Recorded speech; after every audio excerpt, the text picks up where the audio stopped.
Bismillahirrahmanirrahim. Digital Logic in Design, Lecture 1, Introduction.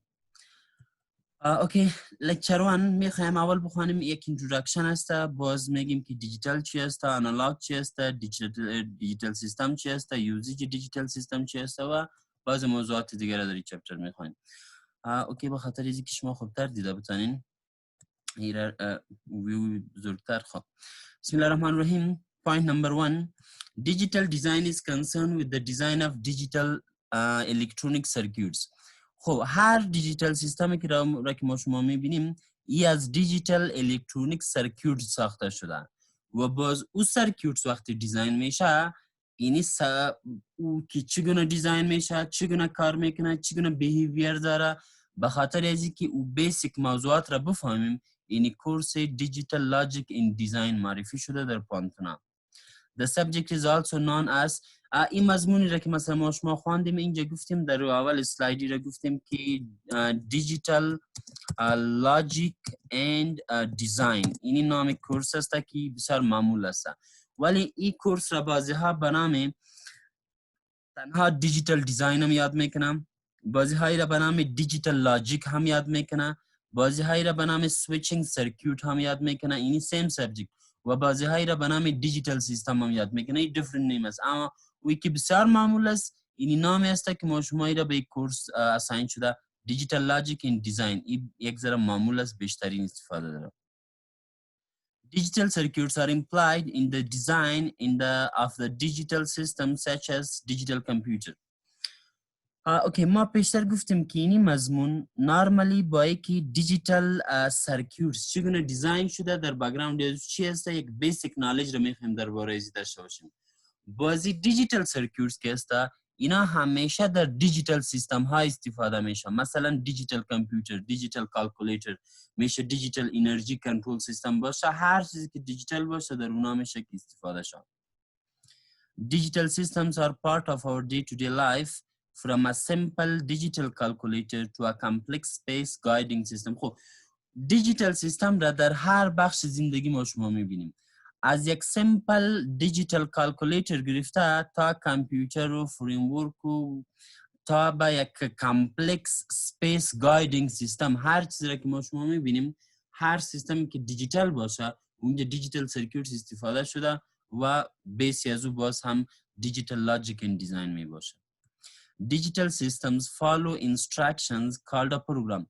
خود میشه در بخش کامپیوتر هم سپسیفیکلی بگویم، حتی ایره میشه درباره تیوی بگویی، درباره واشینگ ماشین بگوییم، ایره میشه درباره یک کار بگوییم، میشه ایره درباره یک سیمپل ماشین بگویی. هر ماشینی که باشه ای با اساس یک اینستراکشن کار میکنه که ایره پروگرام گفته میشد. بازی پروگرام را ما میتونیم هر قسمی که بخوایم ایره مودیفای کنیم. وقتی پروگرام مودیفای شد بازو میشه که دیفرنت تاسک ها را اجرا کنه. پس هر دیجیتال سیستم با اساس یک پروگرام کار میکنه که او ایدیتیبل باشه، نظر به تقاضا و خواست یوزر میشه که او چنج شوه و مودیفای شوه.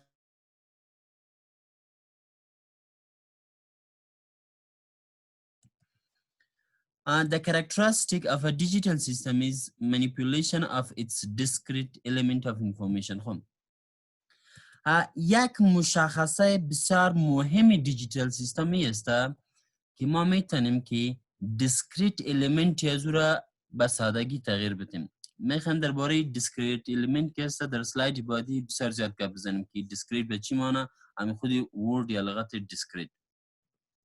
پس اینجا پس رفتیم یکم به طرف سیگنال و اینا.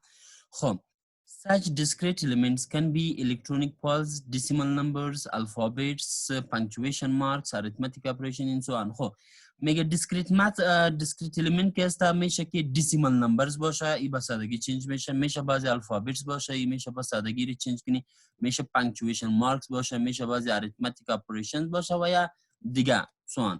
پس اینا رو ما میتونیم با سادگی چنج کنیم. چون ما شما از دیجیتال سیستم گفتیم، پس اول میریم ما خود آنالاگ رو میگیم چی مانه، باز میگیم دیجیتال به چی مانه هستم. آنالاگ به یک چیزی گفته می شود که کنتینیوس باشه. کنتینیوس مثلا ما میخوایم یک اگزامپل از این براتون بگم. اگر شما در اوکی یک اگزامپل از این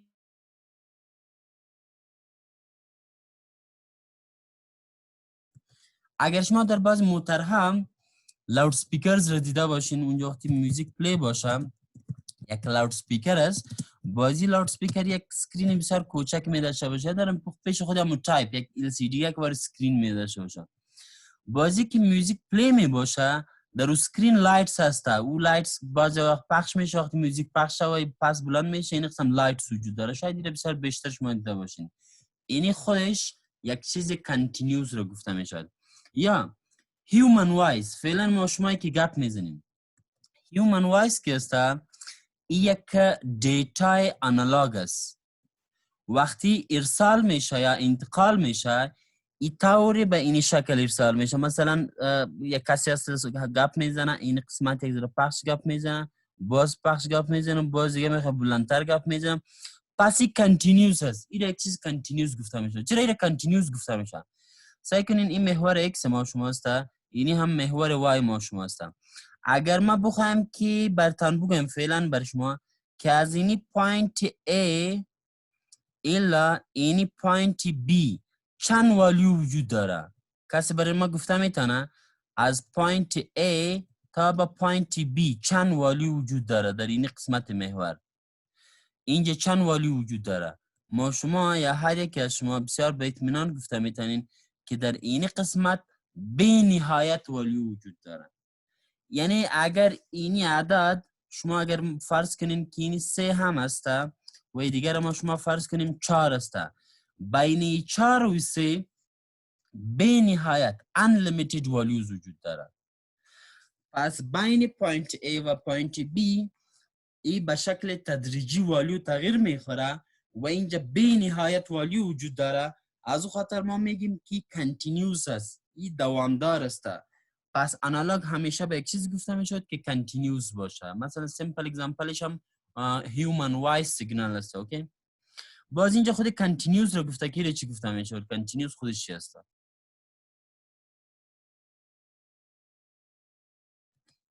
Continuous a set of specific points of data and all possible points between them.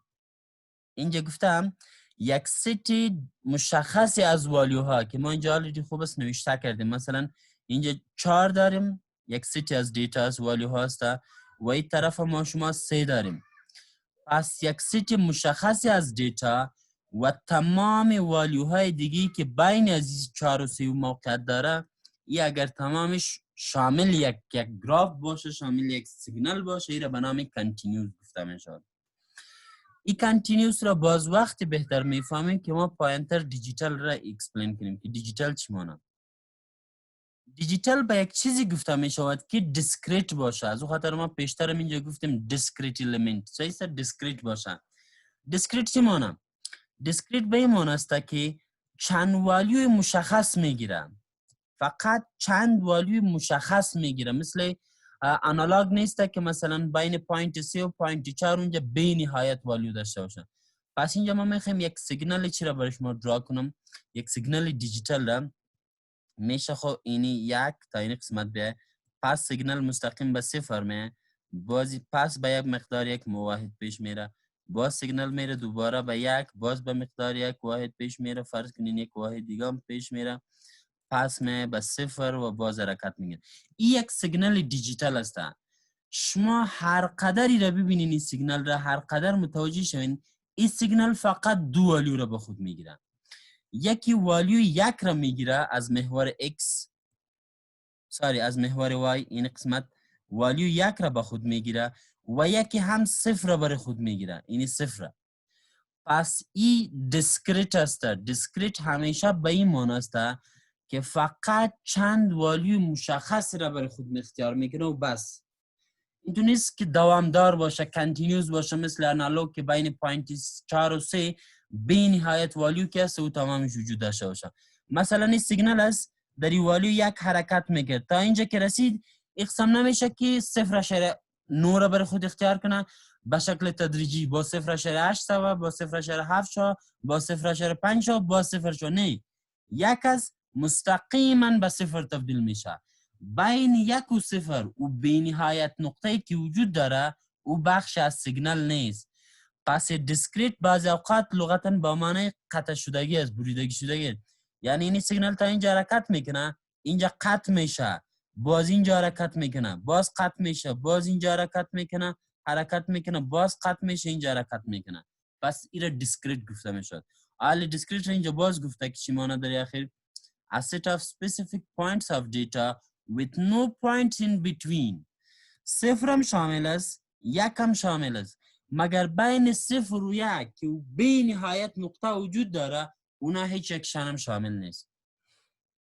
پس همیشه وقتی ما از دیجیتال سیستم گپ میزنیم یا دیجیتال دیتا یا دیجیتال سیگنال، باید بفهمیم که دیجیتال به معنی دیسکریت است. Digital means discrete. Analog means something continuous.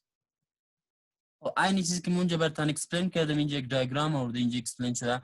سعی کنید سیگنال آنالوگ است. از اینجا به شکل تدریجی سیگنال حرکت میکنه و اوکی let me change the color.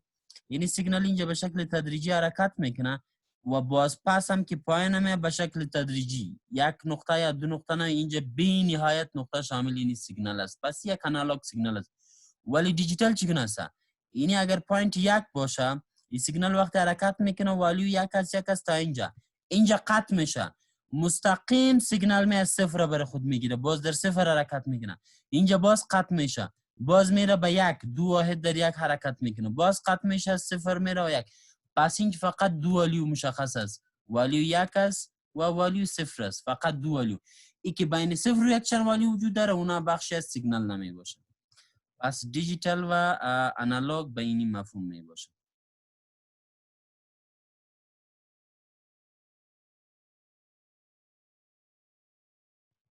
اوکی، این سه سلاید که است این از مضمون قبلی شما که دیتا کام بود از اونجا گرفته شده. خب میخوایم براتون آنالوگ سیگنال را هم اکسپلین کنم، دیجیتال سیگنال را هم اکسپلین شم. آنالوگ سیگنال را گفته it's a continuous waveform that changes smoothly over time. آنالوگ سیگنال یک سیگنال است که به شکل تدریجی با گذشت زمان تغییر میخوره، مثل که ما شما پیشتر در سلاید قبلی هم دیدیم، یا میشه اینجا پاسی را دوباره درا کنیم. آنالوگ سیگنال به این معنی است که از اینجا حرکت کرده وقتی با مرور زمان این حرکت میکنه به شکل تدریجی تغییر میخوره، به شکل یک دفعی تغییر نمیخوره، به شکل تدریجی. یک آنالوگ سیگنال است. ولی دیجیتال سیگنال به یک چیزی گفته میشود او به شکل یک دفعی چنج میشه یا یک specific number of values را بر خود میگیره، که مثلا باز وقتی از دیجیتال گپ میزنیم مشخصا 0 و 1 که در سلاید قبلی هم اگزامپل چه گفتیم، مثلا این سیگنال است یک واحد حرکت میکنه، یک واحد، پس میره به 0، باز در 0 حرکت میکنه، پس میره به 1 حرکت میکنه، 0 1 همقسم. پس والیو هایی که بر خود میگیره بسیار مشخص است، یا 0 است و یا 1 میباشه.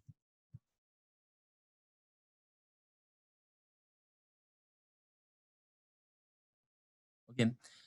Discrete values of a digital system are represented by digital signal.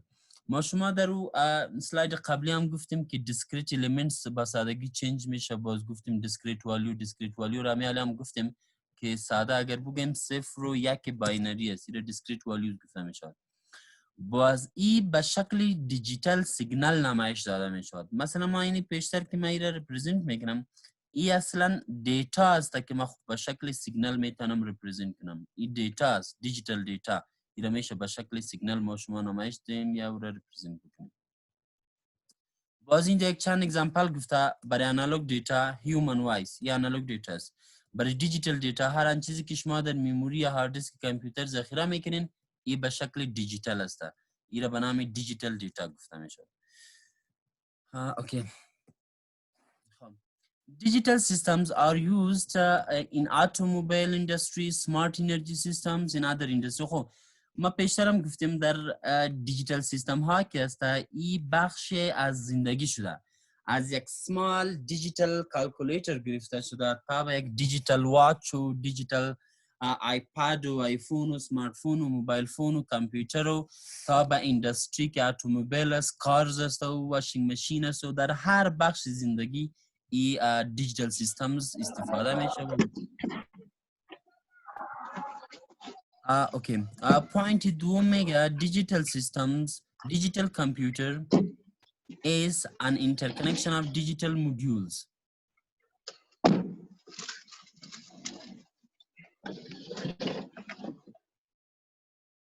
Okay. A digital computer is an interconnection of digital modules.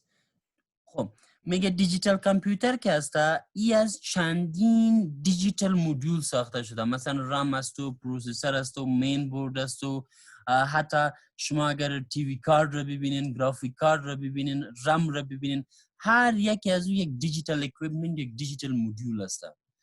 باز اینا تمامش اینترکنکت شده، وصل شده که بالاخره دیجیتال کامپیوتر وجود داره. پس اگر ما بخوایم که اپریشن هر مدیول را بفهمیم، we must have basic knowledge of digital system. پس اگر ما بخوایم که دیجیتال کامپیوتر را درست‌تر بفهمیم، ما باید دیجیتال سیستم را بفهمیم که چگونه دیزاین شده. In this course we will study about the number system. پیشترم گفتیم okay, conversion of number system, logic gates, boolean algebra, ones complement, twos complement, half adder, full adder, some other operations, some other topics. اینا را ما می‌خوایم که در این کورس تکمیل شود. و رفرنسز اینی بوک را برای شما پروواید میکنیم و کوشش میکنیم چند بوک دیگه هم باشه. ایره انشالله که به زودترین فرصت به گوگل درایو اپلود میکنیم و لینک از رو با شما که امو درایو که already شیر شده اونجا به نام DLD یک فولدر دیگه کریت میکنیم و پیش میریم استفاده میکنیم. Thank you.